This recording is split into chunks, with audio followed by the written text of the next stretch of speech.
violence policière yi wala dina am ay policiers wala gendarme wala militaire comme ndem si yàlla Fodé Ndiaye yàlla na ko yàlla yërëm ñàkkee bakkanam te man bëgguma bii bëgguma bee. donc foog ñu xoolaat violence policière yi te loolu day gën a dooleel xeex boo xam ne ñu ngi koy xeex depuis ay années Pape Sarr Thiaroye ñu masque courant bu mu xam dee c'est le même commissariat waaw c'est le même secteur bi dem daanu ci kaw famille Gningue d'ailleurs sax war nañ poser wu ay questions am na localité yoo xam ne bu dee de manière répétitive dafa am ay violences policières wax dëgg yàlla foog ñu xoolaat ñi fa nekk ñii di jiite force de défense et de sécurité yi am nañ problème pour man ce n'est pas la population et da nga may permettre mu branché waat ci Covid-19 bi boo seetluwee ay citoyens foog ñu bañ ko dafa mel ni jamono ji président Macky Sall ak ñuy àndal nekk ñu lu dul waa mbas mi am na mais c'est la faute des citoyens. C'est leur faute parce que ils sont pas ils sont pas disciplinés mais ñàkkum discipline boobu lu ko waral yow tu laisses ta population mu toll ci 54% de taux d'analphabétisme nga koy infantiliser nga koy abrutir nga koy imposer obscurantisme waaw nga koy nax di ko jënd naan ko non booy voter jarul ngay xalaat te yàlla tax wala askan wi tax votel te xaalis tax mais bés a ngi ñëw ci bés yi tu en fais un gros enfant. Et donc ton peuple il réagit en gros enfant bu mu jaaxal kenn bu amee ñenn ci citoyens yi ñuy def déni wala di def lu leen neex parce que en réalité loolu ça a été entretenu ça a été favorisé. mais ci loolu laay ñëw tamit mbas mi tamit am na lu ñu mën a wone mooy li nga yàgg a xeex France dégage soo xoolee entreprise française yi lu ñu participer ci pour xeex mbas bi bariwul. tey jii secteur privé Sénégal ñu ciy gën a loru bu nekkee ne dañoo jëm ci récession économique ça aussi c'est notre problème. avant mbas mi Pape Alé téeméer boo jël ci petite entreprise yi juróom-benn fukk ak ñeent yi dañuy tëj avant 3 ans maanaam taux de mortalité bu extrêmement grave avant mbas mi c'est sûr que mbas mi doggali na leen donc damay profiter di exprimer sama solidarité à suñuy chef d'entreprise à suñuy petite et moyenne entreprise à suñuy commerçant Pape Alé mun nga comprendre ñu ne Auchan benn bés lay tëj ci semaine si suñu ay commerçant ñetti yoon la ñuy ubbi ci semaine si Auchan ubbi ci weer bi ñaar fukki fan ak juróom benn suñu ay commerçant ubbi ci weer bi fukki fan ak juróom ñett ñu teg ko fan sama yaay bi nga xam ne da doon dàq dépense ci marché bi ba 11h mu joxe dépense kooku nu muy dundee mais yow en fait da nga nar a affamer les citoyens sénégalais loolu moo nar a am donc effectivement entreprise yi sonn nañu chef d'entreprise yi sonn nañu et effectivement mbas mi dafa wane ne lu ñuy faral di wax muy suñu bàkk ñun waa France dégage doomi réew mooy tabax réew tey jii nii soxla nga contribution doomi réew muy les entreprises les privés sénégalais mais li nga leen jox rek avant mbas mi moom lañ la mun delloo bu fekkee da nga jël marché yi am solo yi nga jox ko doxandem yi faut pas s'attendre à ce que ñu jox la et malheureusement ñii waaw dañuy jël ñu rawale yóbbu seen réew moo tax même boo amee xawma 50% de xawma de taux de croissance ban njëriñ lay am parce que dañ koy rawale donc boo buggee defar Sénégal ak Afrique da nga war a miser sur le privé national ñoom ñooy suñu équipe nationale économique ñoom ñooy suñu équipe nationale commerciale donc mënuñu gën a bëgg privé équipe nationale beneen réew ba pare ne fi ñukk suñu équipe nationale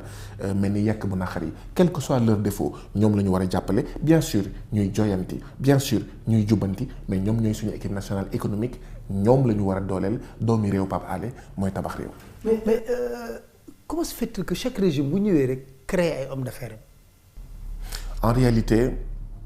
boo seetee ba ci biir homme d'affaires yooyu ñi ci bëri day nekk ñoo xam ne dafay am deal entre régime yi ak homme d'affaires yi dama lay jox marché nga jox ma lii bu campagne jotee nga financé na c'est aussi simple que ça moo tax d'ailleurs il faut interpeller aussi suñu ay privés nationaux lan la ñu soxla dañoo soxla un privé national patriotique. Absolument. démb maa ngi doon waxtaan ak suñu mbokk commerçants yi man ne leen ñu ci bëri ci yéen vous êtes des commerçants importateurs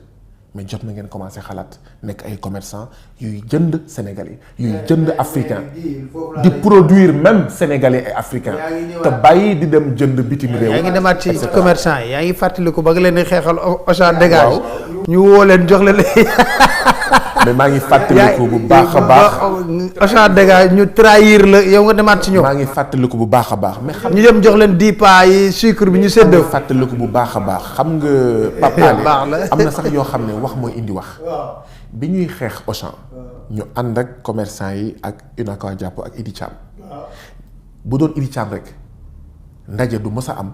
ma jël micro.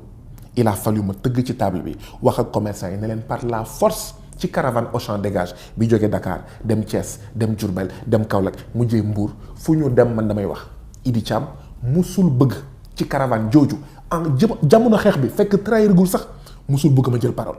loolu déjà à l'époque daf ma intrigué woon dama doon wax yenn ci commerçant yi gis ngeen kii man wóoluwuma ko ndaxte bu fekkee xeex moo ko tax a jóg et puis xeex bi gëm na ko lan moo tax mu bañ ma wax parce que en réalité kii dafa am ku mu àndal dafa am mission bu ñu ko jox mission bi mooy àndal ak commerçant yi di wax Auchan dégage nga fexe ba déradicaliser la lutte lu ñu yuuxu nañu agité wu waaye bu mu egg à un certain niveau c'était ça le rôle de Idi Thiam et de UNACOIS Jàppo rôle boobu la ko Macky Sall jox moo tax d'ailleurs pour fay ko pour bons et loyaux services mu jox ko 10 pas sucre muy continuer di ko jox ay. moo tax ma lay wax yaa ngi fay delluwaat. waaw mais xam nga. ngëm-ngëm la. li ma bëgg wax mooy ñuule bëri na waaye wute nañ. maanaam les noirs sont nombreux mais y a les mais y a les sénégalais dignes et les sénégalais indignes. y a les commerçants indignes antipatriotiques. mais dafa am ay commerçants patriotiques sama yaay wax dëgg yàlla ak lu Idi Thiam def mënuñu toog seetaan leen. suñu yeneen commerçants yi nga xam ne wax dëgg yàlla ak lu Idi Thiam def ak ñu mel ni Idi Thiam mënuñu leen seetaan mënuñu toog quand même. Président Macky Sall jël suñu commerce ne jox naa ko Auchan jox naa ko Carrefour doomi réew na dem toog fële loolu mënuñu ko seetaan parce que ay commerçants sax ñu ngi may naan ils ont fait des commandes ay Turquie ay feneen Turquie ne leen vous avez commandé ci misaal 10 tonnes waaye 2 tonnes leen jox ñu ne lu tax ñu ne parce que ñun suñu askan dañuy ragal mu xiif bu ñu leen joxee 10 tonnes ñu manqué leen loolu muy tekki. mais doomi réew mooy tabax réew il faut compter d'abord sur ses propres forces ni ko Thomas Sankara Lumumba ak ñoom seen doon waxee Mamadou Dia. Cheikh Anta Diop. ak ñoom seen l'Afrique aux Africains loolu la Baye Niass doon wax fi may daanele mooy Babacar Mbaye Sy Mansour. 25 janvier 2020 maa ngi nekkoon kaso mu ngi nekkoon Banjul mu wax bu am solo mu ne Afrique dafa bëri jafe-jafe. amul indépendance politique amul indépendance économique boo amulee ñaar yi amoo dara Sénégal ak Afrique dañoo bootu trop ci tubaab yi loolu lu muy tekki mooy li Samir Amin doon wax déconnexion dañoo war a dépendre sur nous-mêmes nous Sénégalais nous Africains après mbas mi loolu moo war a nekk saawo bi souveraineté alimentaire souveraineté sanitaire souveraineté pharmaceutique souveraineté moom suñu bopp donc mu mel ni kon suñu ay baay maam teyaay yi li ñu doon wax ba léegi c'est d'actualité moom sa réew bokk sa réew defar sa réew. Guy Marius Sagna maa ngi lay sant di la gërëm bu baax a baax ci ñëw bi nga ñëwoon tey jii ci biir émission autour du micro di waxte il faut rester debout pour le Sénégal ça c'est plus important et puis ñu xeex rek pour réew mi jiital askan bi. loolu lu am solo la kon di la sant di la gërëm bu baax a baax encore une fois de plus di sant di gërëm suñu mbokk internet ak ñuy ànd ak seen chaîne YouTube Dakar Matin on continue les abonnements et puis moi je vous donne rendez-vous tamit c'est live yi nga xam ne moom la ñuy def boobu ba léegi pour sensibiliser les Sénégalais di leen gërëm di leen sant jërë ngeen jëf kon ba beneen gan seen émission autour du micro incha allah.